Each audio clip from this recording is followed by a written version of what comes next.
Jenazah berjenis kelamin perempuan yang meninggal di Rumah Sakit Bayangkara Makassar dinyatakan merupakan pasien dalam pengawasan atau PDP COVID-19 oleh pihak rumah sakit, sehingga jenazah dikuburkan menggunakan prosedur pemakaman COVID-19.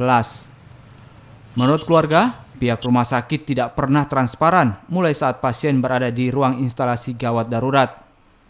Suami almarhumah mengaku pihak rumah sakit meminta dirinya untuk terlebih dahulu menandatangani surat perawatan COVID-19.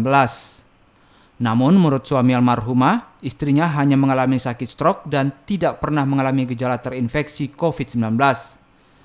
Selain itu, surat keterangan status PDP yang dikeluarkan rumah sakit hanya ditulis tangan dan tidak melalui prosedur administrasi seperti biasanya. Mereka tidak mau memberikan rekam medis karena apa? Katanya bukan ini arsip rumah sakit.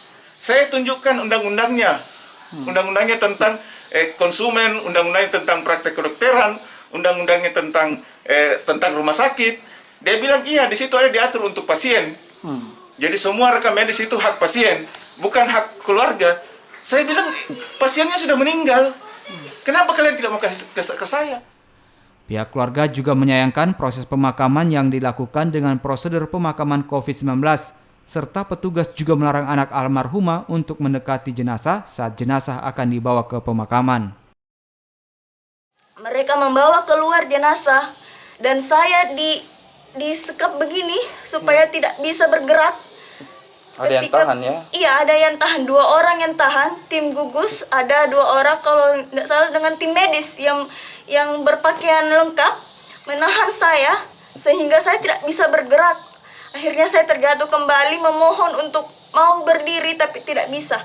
Setelah keluar dari lorong IGD, saya barulah bisa berdiri kembali dan berlari. Nah, ketika di depan pintu mereka menahan saya lagi, menarik saya untuk tidak bisa mengejar peti. Pihak keluarga berencana akan melakukan gugatan dengan menempuh jalur hukum agar jenazah almarhumah bisa dipindahkan ke pekuburan umum. Pasalnya, pihak keluarga menilai almarhumah meninggal bukan karena COVID-19.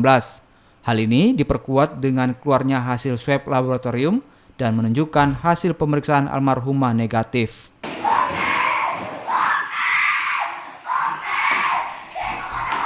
Asis Kompas TV, Goa, Sulawesi Selatan.